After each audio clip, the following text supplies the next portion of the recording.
masasaktan ka pag talaga tinotorture ng mga taong naroon sa sobrang init. Pangalawa, hindi lang po apoy nandun.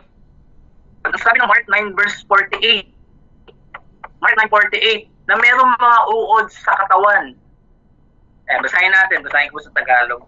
Sabi ng Marcos, yan, 9, verse 48, sabi doon, hindi namamatay ang uod na kumakain sa kanila at ang apoy ay hindi namamatay. Siyempre mo, bukod sa apoy na sa impyerno, meron palang mga uod na hindi rin namamatay. Nandiyan pa po ba kayo? Ayan. Hello po. Nandiyan po ba? Kaya po, doon sa impyerno, wala pong katapusan. Talagang, it is a place of torment. It is a place na maraming uod sa katawan. Sabi doon, kinakain. Isipin mo, kinakain ng katawan, pero hindi maubos-ubos yung katawan. Diba? Isang taong napunta doon, yung pinakamalakas niyang iyak, diba? Talagang nasabi niya talagang totoong impyerno eh. Naalala ko po, meron po akong kakilala. Undeliver po siya, hindi naman niya talaga kilala ang Lord. Kaibigan ko po siya. Kita kami ng Friday, nagbatian kami. Pagdating ng Martes o Miyerkules, namatay siya. So hindi tayo magja-judge ng tao, pero kilala ko yung tao yan, walang Diyos sa puso yun. So saan siya ngayon? Diba? Nakakatakot. Hindi naman nakakatakot yung sasapitin ng taong hindi nakakilala sa Panginoon na talagang walang katapusan yung pagdurusa doon sa apoy ng impyerno. Diyan pa po ba kayo? Amen. Kaya po, ang Bible, laging may warning. Si Jesus laging may warning. Sabi nga ni Jesus in Luke 13 verse 5, unless you repent, you too like, unless you repent, di ba? Sabi dun, mapapahamak ka. Kaya mahirap po sa isang taong walang pagkakilanlan sa Panginoon, pagdilat ng kanyang mga mata, pag umalis siya sa katawan niya, ako delikado po talaga. Talagang papasok siya sa eternity. Di ba? Ang mahirap doon, pumasok siya sa impyerno. Pag sinabing, meron pang types of hell, meron tinatawag in Hebrew, Sheol. Diba? Ang tawag ang ibig sabihin ng Sheol na to is referring to the grave, sabi ng Bible. Diba? Hades, yan po yun. Kaya, meron ding Tartarus. Yan. Anyway, ito yung mga lugar ng impyerno eh. Gehenna, yan po yung mga consuming fire or lake of fire. Meron naman pong mga fallen angel sa Bible. Pag binasa natin ang 2 Peter 2 verse 4, sila yung mga kasama ni Satanas na nagrebelde, na mga fallen angel, binagsak sila. Yung iba nakakulong po sa impyerno. Yung iba pong mga angel. Yan, nandiyan pa po ba kayo? Pero, nilikha ang impyerno, diba, para kay Satanas sa mga kampon niya. Pero ang hirap, syempre, diba, nagkaroon ng kasalanan ng tao. Lumaganap ng kasalanan, nagkaroon ng kamatayan, kamatayang physical, at kamatayang spiritual, at kamatayang kaluluwa. Diba? At yung kaluluwang yan ang mapupunta sa impyerno. Ngayon, nasa ng mga taong napunta sa impyerno, nandun sila sa Hades. Hindi pa po yan lake of fire. Ang ibig sabihin ng lake of fire, final judgment po yan. Pag binasa nyo ang Bible. Pag binasa po nyo ang Revelation 21, makikita nyo yung lake of fire doon. Yan. Sa verse 8, o kaya sa verse 11, makikita nyo yung lake of fire. Talagang final na yun. Pag binunaw na ng Diyos ang mundong ito, tapos ang mga nasa, ang mga nasa Hades, na tinatawag na impyerno, iluluwa sila. Pagkatapos yung iluwa, hukuman sila, final judgment, at pagkatapos itatapon sila sa lake of fire. Yan. Kaya pa po ba kayo? Yan. Kaya po, ganun pong sasapitin ng mga taong walang pagkakilanlan sa Lord. Yung iba naman, kala nila meron, sabi ng Matthew, Matthew 7 verse 21, sabi doon, not anyone calls me Lord, Lord, Lord, will enter the kingdom of God. Meron doon magsasabi, Lord, nag-prophesy kami. Lord, nangaral kami, nagpagaling kami ng may sakit. Ang sabi ni Jesus, I never knew you evildoers. Diba? I believe, isa doon sa mga ilan doon, mga dating Christian, na tumalikod sa Panginoon, nangaral, diba? Pero hindi nila nabantayan ang kanilang puso, nag-backslide sila, o kaya naman habang naglilingkod, meron pong ganyan habang naglilingkod sa Panginoon, may ginagawang hindi maganda, palihim. Kaya po hindi sila nakapasok sa langit. May mga ganyan po. And anyway, ang impyerno po, it is a place of torment, a place na may mga uod sa katawan na hindi mamatay-matay. Ano pa po? Basahin pa po natin. Sinabi pa si Jesus about impyerno In Matthew 10, verse 28, sabi ni Jesus, huwag mong katakutan ang pumapatay na katawan. Ang katakutan mo, ang Diyos na pwedeng dalhin ka. Pumapatay ng kaluluwa at katawan at dadalhin sa impyerno. Yun po ang isa pinaka-nakakatakot. Kaya sa maraming mga Christian, huwag natin katakutan mamatay. Kasi after death, meron tayong buhay sa langit.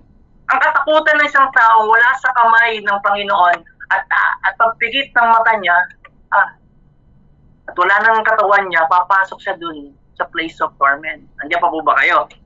So bakit ko po sinishare to? Diba? Itong about tawag dito, impyerno. Una, is a place of torment. Pangalawa, ito yung lugar na maraming uod. Pangatlo, ito yung lugar na walang pag-asa. Diba? No hope forever. Wala na pong pag-asa pag nasa impyerno na.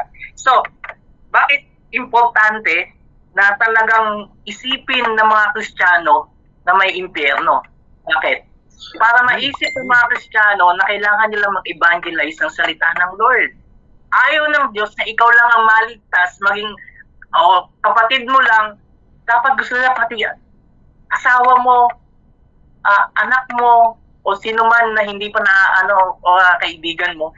Kaya po, importante sa Bible, sabi nga, go and preach the gospel. Diba? Bakit pinipreach ang gospel? Bakit may mga pastor, iniiwan nilang pagiging engineer, iniiwan nilang pagiging businessman nila, iniiwan nilang pagiging entrepreneur, anything, diba?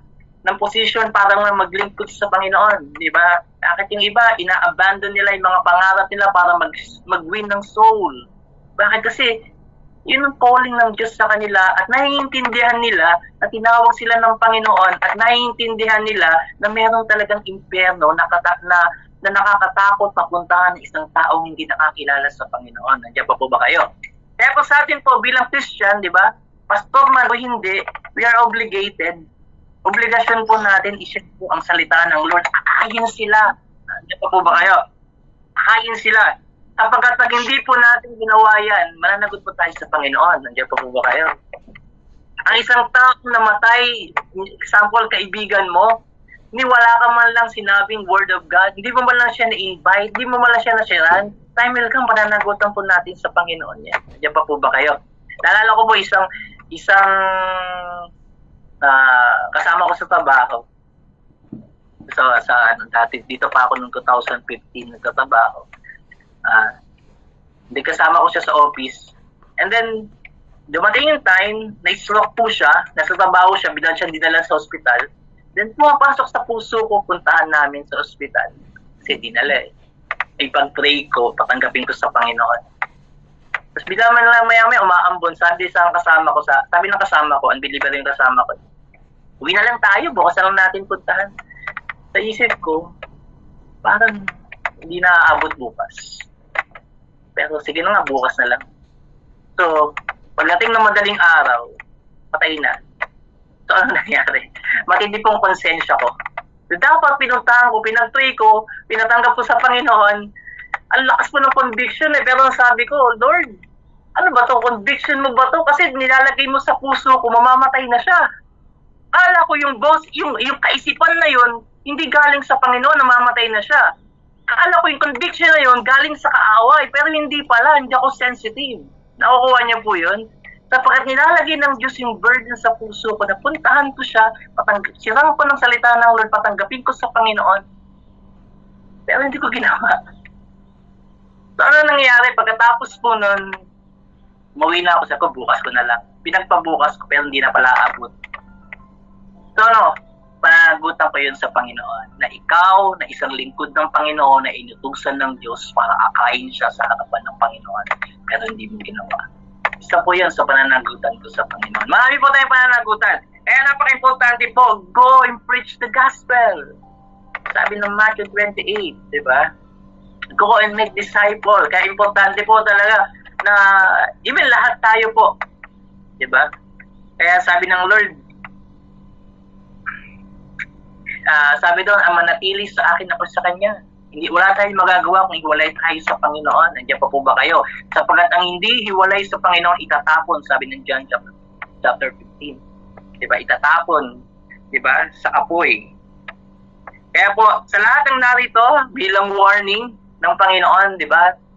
Share the gospel. Hindi lang yun, ingatan natin ang sarili natin.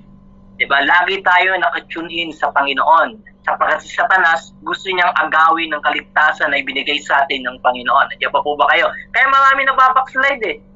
Marami nagbabackslide ng mga Kristiyano. Bakit kinukuha ni Satanas yung kaligtasan para hindi maligtas ang tao? Nandiyan pa po ba kayo? Kaya isipin mo, bakit ang mga tao sa paligid mo, kahit anong share mo, bulag sila? Bakit? 2 Corinthians 4 verse 4, sabi ng binubulag ng Diyos ng mundong ito, ang kaaway ang mga tao. Nandiyan po ba kayo? Kaya importante po, di ba? Prayer, Word of God, napaka-importante po niyan, di ba? Talagang, tawag dito, maging seryoso po tayo sa panawagan ng Panginoon that hell is real. Share the gospel. Malapit nang dumating ng Panginoon, di ba? Pupuksain niya lahat ang mga ungodly. Nandiyan pa po ba kayo?